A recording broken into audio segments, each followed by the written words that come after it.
The meeting had been scheduled with no explanation. That alone was unusual. Our department meetings normally came with agendas, documents, or at least a vague email about dates. But that morning, everyone had simply received a message from the boss, a conference room.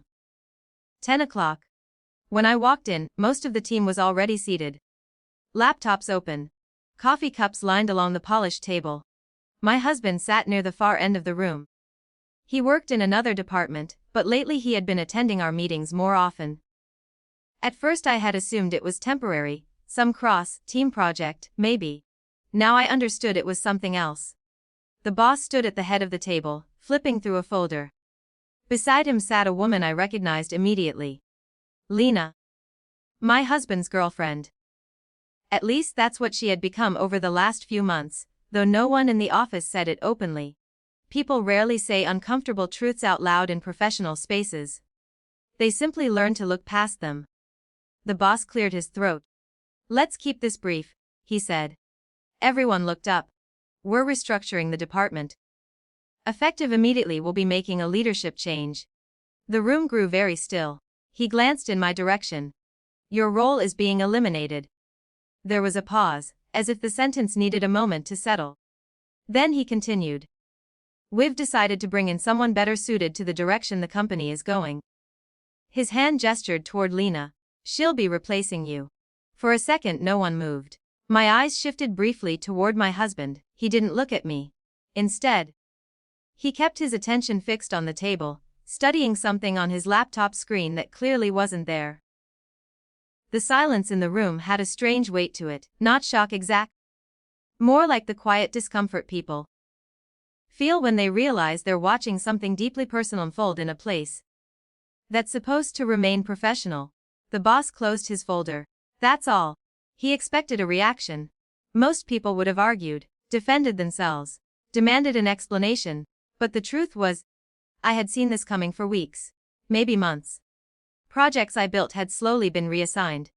Meetings happened without including me. Decisions were announced after they had already been made. This meeting wasn't the beginning of the story. It was just the moment they decided to say it out loud.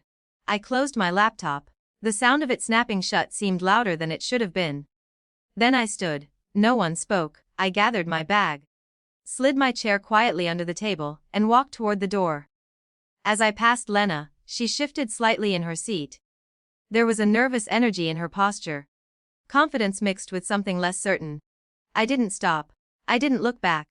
The hallway outside the conference room felt strangely quiet compared to the tension inside. For a moment I considered going back in, demanding answers. But the thought disappeared almost immediately. Some conversations aren't worth having once the decision has already been made. I took the elevator down to the lobby.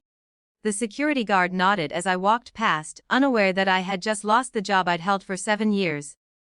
Outside, the air felt cooler than expected. I walked 2 blocks before finding a cafe and sitting down near the window. For the first few minutes, I did nothing. No phone. No messages. Just silence. The humiliation of the meeting replayed in small flashes, the boss's careful posture, my husband refusing to look at me. But beneath the sting of it was something else. Recognition.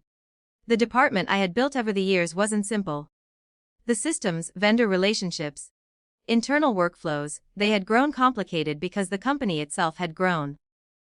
And most of it existed in places people rarely noticed, until it stopped working. My phone rang. I glanced at the screen. A colleague from the office. I answered. "Hey," she said quickly. "There's a problem with the vendor system." I took a sip of coffee. "I'm sure you'll figure it out." "Well, no one knows where the documentation is." "I assume Lena does." A pause. "Actually, she doesn't." I watched pedestrians crossing the street outside the window. "You'll have to ask someone else," I said gently. "But you built the entire process." I smiled faintly. "Then it's unfortunate that I'm no longer employed there." The call ended. 5 minutes later, the phone rang again. This time it was someone from finance. Then another call. Then another.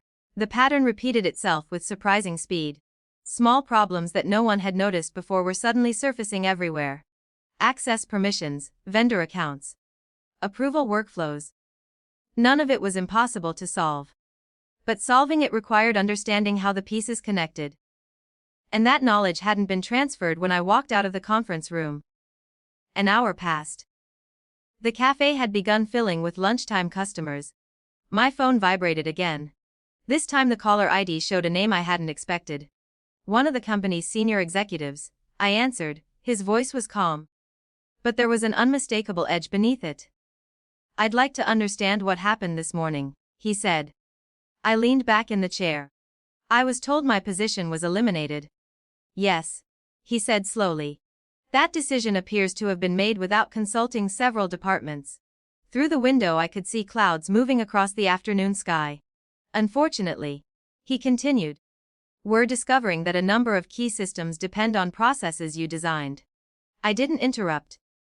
"Would like to speak with you in person," he said. Not a demand, an invitation. I considered the request carefully. Then I said, "We can talk." When the call ended, the cafe noise returned to my awareness. The betrayal from that morning still existed. My husband's silence. The boss's calculated announcement. But something had shifted during that hour.